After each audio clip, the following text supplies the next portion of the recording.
Moyen-Orient entrait dans une guerre longue et imprévisible.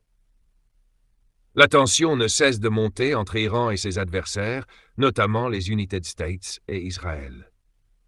Dans une déclaration récente qui fait trembler la scène internationale, les autorités iraniennes ont affirmé être prêtes à se battre aussi longtemps que nécessaire pour défendre leur souveraineté et leurs intérêts stratégiques.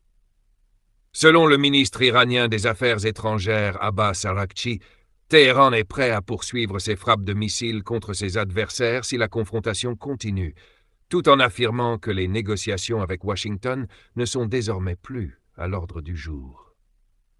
Dans ce contexte explosif, la guerre qui a éclaté fin février 2026 entre l'Iran et l'alliance américano-israélienne s'est rapidement transformée en l'une des confrontations militaires les plus importantes que le Moyen-Orient ait connues depuis des décennies. Des centaines de frappes aériennes ont visé des installations militaires iraniennes, notamment des systèmes de missiles, des centres de commandement et des sites stratégiques. Mais loin de céder sous la pression, Téhéran affirme que ses forces armées peuvent poursuivre un conflit intense pendant plusieurs mois, si nécessaire, montrant sa détermination à ne pas reculer face à ce qu'il considère comme une menace directe contre sa souveraineté nationale.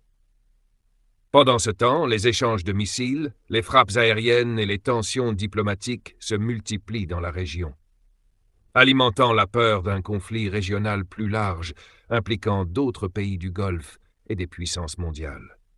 Sur la scène internationale, certains États appellent à un cessez-le-feu et à la reprise des négociations pour éviter une escalade incontrôlable qui pourrait déstabiliser tout le Moyen-Orient. Mais sur le terrain, les déclarations fermes et les démonstrations de force montrent que la crise est loin d'être terminée. La grande question reste désormais la suivante. Cette confrontation va-t-elle se transformer en une guerre longue qui redessine l'équilibre du Moyen-Orient, ou la diplomatie parviendra-t-elle à éviter une escalade aux conséquences imprévisibles pour le monde entier ?